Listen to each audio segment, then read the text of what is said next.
diving into The Godfather.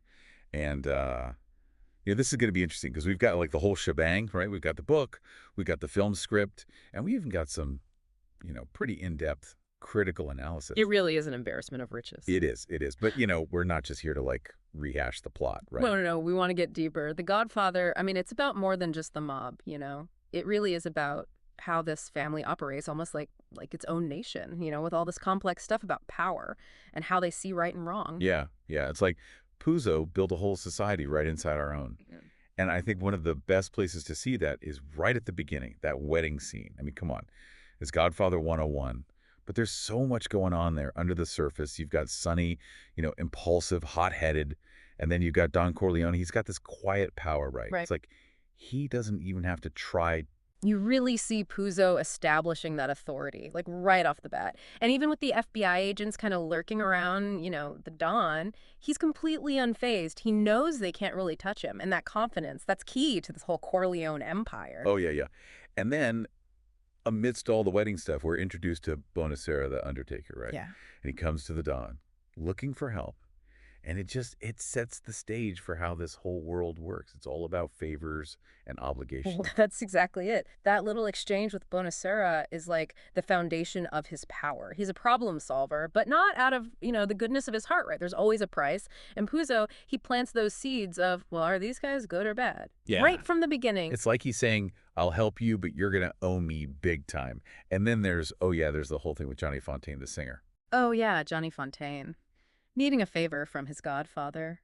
I mean, it adds another layer to how the Don uses his power, right? It's not just brute force or scaring people. He knows how to cultivate loyalty through, well, strategic generosity he gives.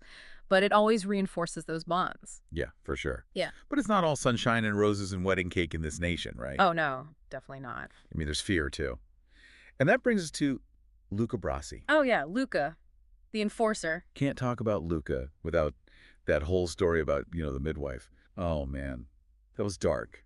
It really shows that loyalty to the Don can have a pretty terrifying side. Absolutely. It's a disturbing story for sure. But I think it just emphasizes how far the Don's power reaches. I mean, this guy, Luca Brasi, he controls even the most brutal people. I think it's Puzo's way of saying, hey, this family business, yeah, it's got this whole undercurrent of violence. It's always there, just below the surface. Right. And that's Puzo's world in the novel, right? But then Coppola comes in with the film. And, things get even more intense. You were really interested in talking about how he uses, like, the camera angles and the lighting to make things even more dramatic. Oh, absolutely. I mean, think about that scene where Michael takes out Saluzzo and McCluskey. The script, it talks about all these close-ups on Michael's face. You see every bit of tension, that internal struggle he's going through, crossing a line he never thought he'd cross. Like you're right there with him, feeling how heavy that decision is. And then there's the restaurant itself, all dark, shadowy. It adds to that whole feeling of claustrophobia, like Michael's trapped. Exactly. Yeah. Coppola's making these visual choices that show us how Michael changes from war hero to something way more complicated. He's in the family business now, but there's a huge price to pay for that. Yeah. It's almost like Coppola's using the camera to build another layer of that nation. We see Michael rising up, the heir apparent, and it's all through these shots that are full of tension and shadows. And it's interesting how Coppola, he does things that aren't even in the book, like expanding Apollonia's role, Michael's first wife. Oh, yeah.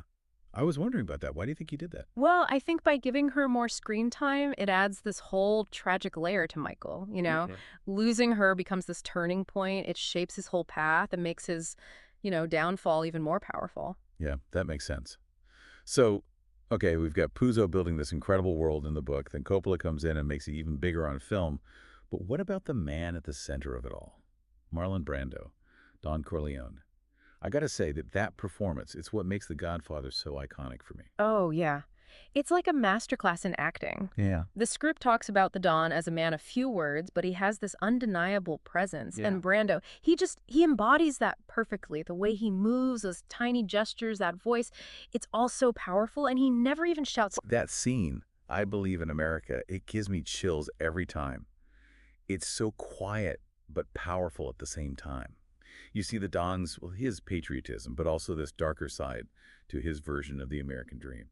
And that's what makes Brando so amazing in this role. He gets that duality. The Don is a loving father, but he's also a ruthless leader. He wants what's best for his family, but he'll do anything to protect his empire. And speaking of empires, one thing that really stood out to me was how the Don talks about building a nation.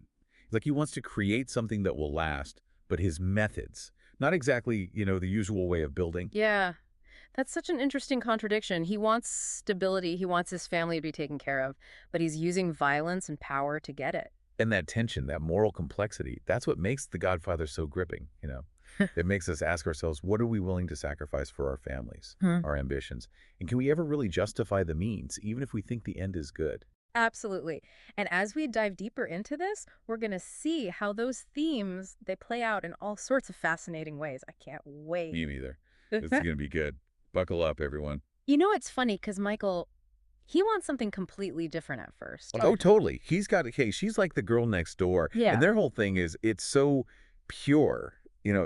It's almost like he's trying to build his own little world, but it's all about love and Yeah. going legit. Yeah, but then everything changes, right? When his dad gets shot. Oh, man, that's the turning point. It is. He gets pulled right back into that world he was trying so hard to escape. And then he kills Sollozzo. I mean, talk about a life-changing decision. It's huge EE. He's stepping into his father's shoes, but he's doing it his own way. And it's kind of scary how, I don't know, how cold he is about it. He's like super calculated. Yeah.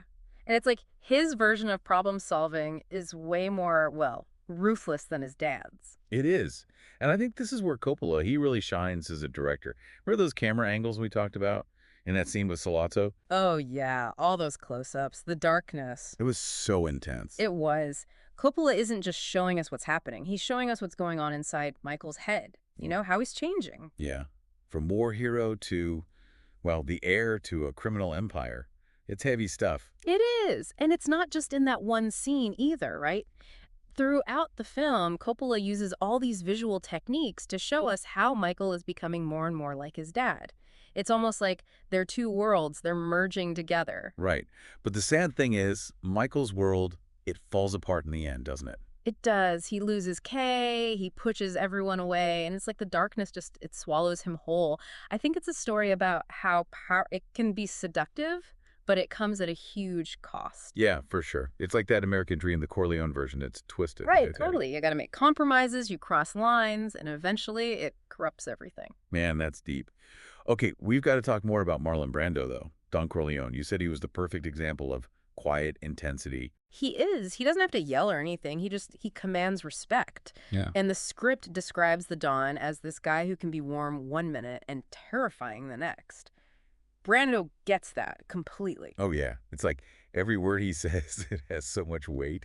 You hang on every syllable. Remember that line, I'm going to make him an offer he can't refuse? It's not even a threat. It's just like a fact. Chills.